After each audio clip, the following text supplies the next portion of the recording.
Sequel number 61 in the continuation of the celebrations of the Church of Uganda at 150. The author, Christopher Amos Chikomeko Ntambi. I welcome you all. In today's sequel, in 1903, it's officially announced that Mwanga II died. The announcement is quite an interesting one because legally nobody could tell that nobody could ever tell that the British lied. So let's find out what happened. The official gazette of East Africa Protectorate, or call it Kenya. Why Kenya? Uganda did not have one at that time. The Uganda Protectorate did not have one at that time. So the official gazette of East Africa Protectorate, which by then referred to Kenya, because now we're referring to the year 1903. This is how it stated.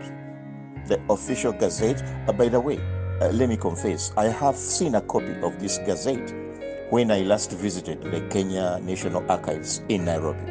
The archivist showed me the actual copy. Unfortunately, we were not allowed to take photographs. So the actual copy of the gazette still exists in the National Archives of Kenya in Nairobi.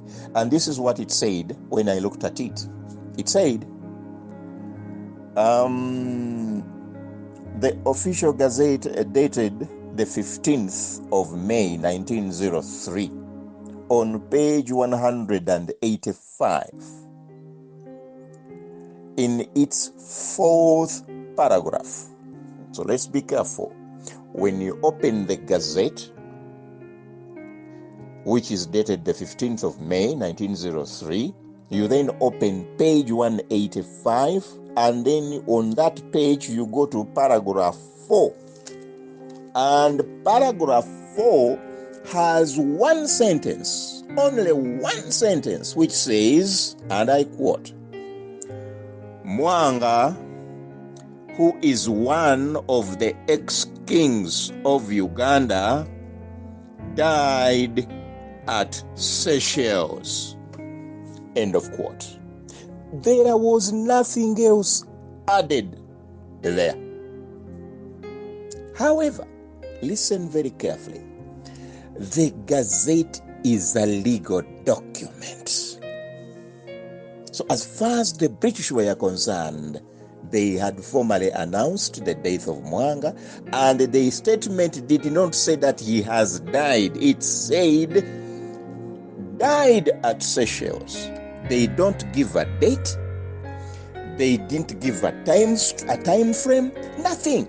The way I've read the statement is what was gazetted. Now, how can you ever say that they lied? Mwanga did not die on this date, but died on that date. They will ask you that in the legal notice of the death, did we commit ourselves with a date?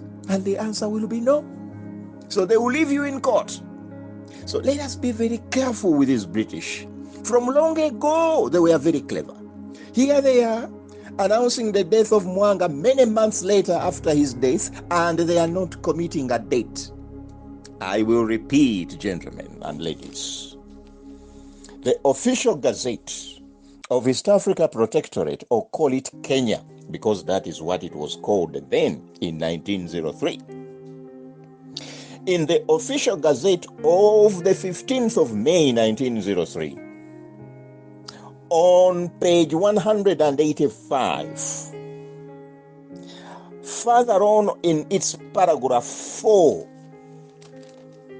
in the fourth paragraph on that page, stated, and I quote, Mwanga, who is one of the ex-kings of Uganda, died at Seychelles. There was nothing else added. Those are the British for you. Now, with that legal document, the death of Mwanga was confirmed many months later. there would be legal consequences, for example, had they committed a debt. And the legal consequences would have been that there are eyewitnesses to the fact that Mwanga died earlier, that Mwanga was buried earlier. As a matter of fact, he was not buried. It is now in May that he's going to be buried. Remember, the British ordered that his body be put in the Arabian myrrh. Those of you who remember the 3 gifts which they brought to baby Jesus, one of them was myrrh, that chemical that keeps dead bodies fresh. Myrrh. So here was the Arabian myrrh, which the British ordered that is the chemical in which they were to put Mwanga's body. It would keep Mwanga's body wet. It would keep Mwanga's clothes intact until the time of the burial. So it is actually in May that wherever this body had been kept, that it was officially now brought to the morgue that he had died. And those who have gone to the Seychelles, I haven't myself, but researchers who have gone to the Seychelles have this report. They are saying that the body was registered in the civil registry of Zanzibar as it's called the Civil Status Register, number 138. That was the record of the death of Mwanga, and the date was inserted there, that he died on the 8th of May 1903, and that he was buried on the same day. The cause of death is also recorded there, that an artery burst leading to his death. So one of Mwanga's arteries burst and led to his death. That is the official cause of death as recorded in the Seychelles archives, in the Seychelles Civil Status Register, number 138 of 1903, which means that even if you wanted to go to the Seychelles today and you gave your application to the civil status officer in Seychelles that you want to look at this status register, number 138 of 1903, he will get it out and you will see for yourself that is the actual date recorded. So if he died on the 8th, the Kenya Gazette or the East African Gazette is dated 15th. So those were almost 7 days later. And the gazettement took place. So legally, the British recorded the death of Mutesa, which, as you can see, corresponds very well with the source data of the Civil Status Registry in the Seychelles. I want to warn you that there was no death certificate written at that particular time. Normally, the family would demand a death certificate, for example, if the process of exhumation is to take place, or to bury, things of that sort, or to pay a medical bill. But in this case, there was no death certificate made. Or if there was, it was never filed. A copy was never filed anywhere. So it is researchers later on who went to the Seychelles and asked the civil status officer to write out a death certificate. So the death certificates that exist today for Mwanga are all saying Republic of Seychelles, when in fact Seychelles became a republic in 1976. Yes, the other day during Idi Amin's time. That's when Seychelles became a republic, although it's a republic within the Commonwealth. And so all the death certificates are headed Republic of Seychelles, and which is okay, because that is the time when the death certificates were written out. And of course, the death certificate must agree with the civil status registry details. So much for what happened in Zanzibar, and so much for what we know in research. The police officer who was in charge of the Seychelles, and therefore for whom we must give the responsibility for the murder of Mwanga, I got the name from the archives. I had missed out last time. Last time I only said he was shot by the police, but the police was under who? So who is that person who is responsible? He may not have pulled the trigger, his officers did, but who was that police inspector? His name is Louis Arthur Tonnet. He was the police inspector of the Seychelles in 1902. And therefore, the records may show that on the 3rd of September 1902, he and his men killed Mwanga, and they put him in a safe area where he remained for all those months, and now they are removing him on the 8th to the morgue and to say that he has died. Indeed, the chemicals have kept the body so fresh that anyone who looks at it must believe that the man had just died. It was the perfect cover-up. And so, Mwanga officially is announced dead. So what happens in Buganda after the Kenya announcement? After the Kenya Gazette announcement, Apollo Kagwa, the Katikiro, goes to the great Lukiko and announces that the Uganda Protectorate Special Commissioner, Sadler, the Sodia, had received a telegraph cable from the governor of the Seychelles, Ernest B.S. Escott, announcing and confirming that Mwanga II died on the 8th of May, 1903. However, Mwanga told the Lukiko that he did not have a copy of the telegraph with him, since it was the property of the protectorate government. Unfortunately, that particular cable, which announced the death, is also not available at the Uganda National Archives. However, the communication that the governor is the one who announced the date to Apollo Kagwa, that kind of correspondence is there, but not the telegram. Now, with the announcement, the Lukiko did not simply take the news seated down just like that. The members asked questions. They asked Apollo Kagwa that where was the skull, that they wanted the skull of the fallen Kabaka to be brought back. Now, why the skull? I don't want to go into these details, Banange. The Baganda and the skulls of their Kabaka. There is a hidden history there, which I don't want to go to, but that's what they asked for. And that they wanted it to be buried in a royal tomb. And that they wanted some rituals also to be performed at the Mwanga's Munyonyo Palace, or Mwanga's in Zambia Palace, or Mwanga's Mengo Palace. And that Apollo Kagwa did not have much to say apart from promising the great Lukiko that he will find out more on the state of the skull of Kabaka Mwanga and how it can return back to Buganda. And all historians, we are aware that that never happened for almost 6 years. So he never gave them an answer for another 6 years. Now, meanwhile, the Omsalo was the palace chief of chiefs at that time. Tefiro Kungu Chisosonkole announced, this was a Sodia also, he announced that the Buganda kingdom already had a Kabaka, and that therefore there was to be no mourning for Mwanga, whether inside the Mengo Palace or outside the Mengo Palace.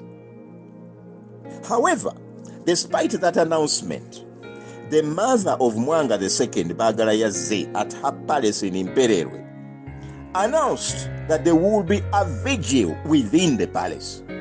And so her palace became the center of grief, and the people gathered at Impererwe for the funeral vigil, although it would never be a funeral since the body was not available.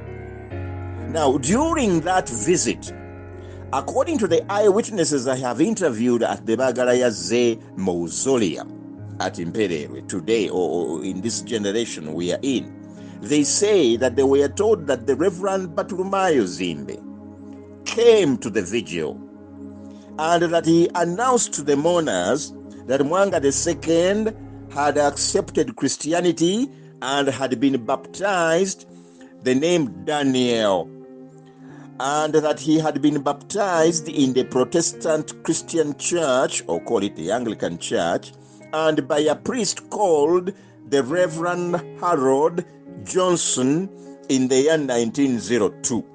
Now, this is Bartolomeo Zimbe standing and addressing the vigil at Bagarayaze's palace, where the vigil was taking place.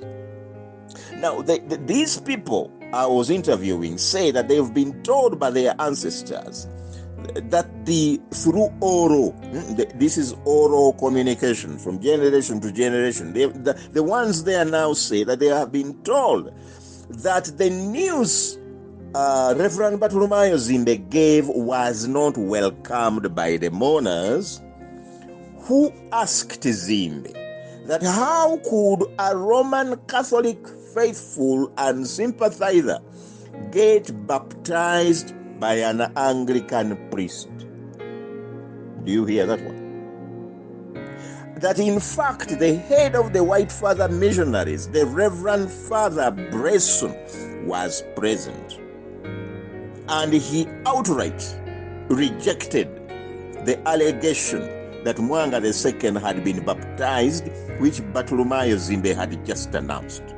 As a matter of fact, that father, the Roman Catholic father, at the vigil demanded to see the baptismal ticket.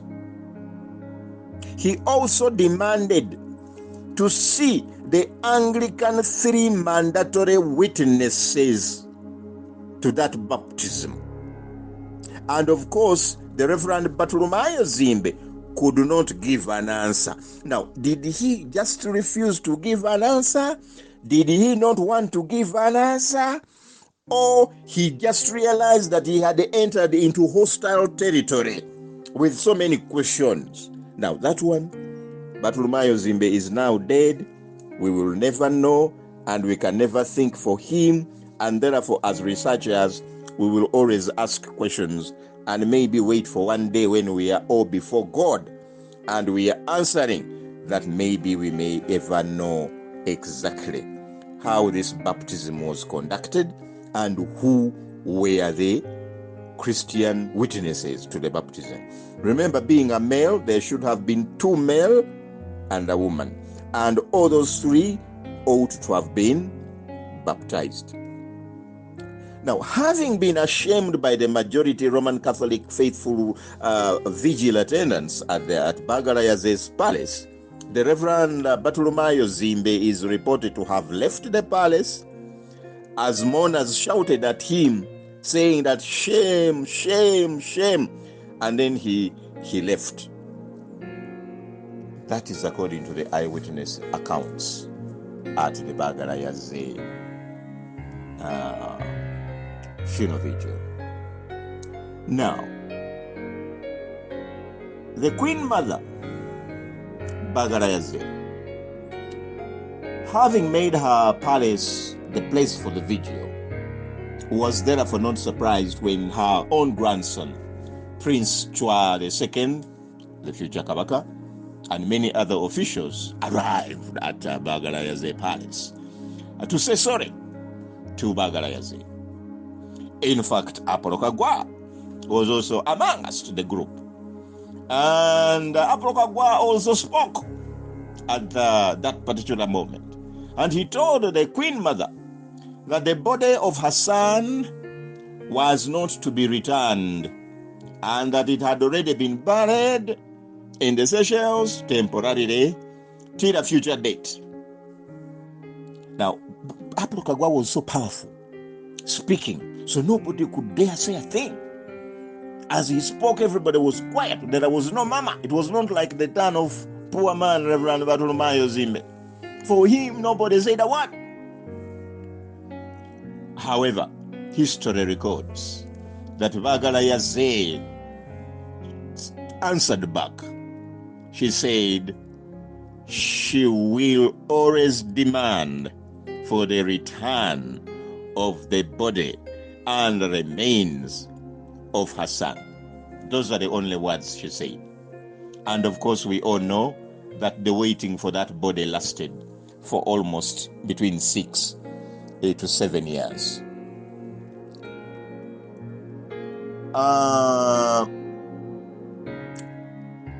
Then something funny happened. Mwanga's child, Walter, born in the Seychelles Islands, returned home. So did the Mwanga's wife Salima, and so did Mwanga's wife Doisi, Mwanomo Bakazikubao. However, they did not return immediately. They returned the following year. So in tomorrow's sequel, we will analyze the return of Mwanga's wives and also find out what were they saying on their return. We shall find out more about Baby Mazi and where she had been left in Zanzibar. How did they pick the girl from there? That will be in our sequel 62 tomorrow. These are very interesting situations because, as you can see, the Native Anglican Church is right in the center of these events. I don't know whether you see it or not, but if you do, then you realize that it is worth it celebrating both the state and the church in our last 150 years, because it seems we've been moving together, side by side with each other. May the good Lord bless us all.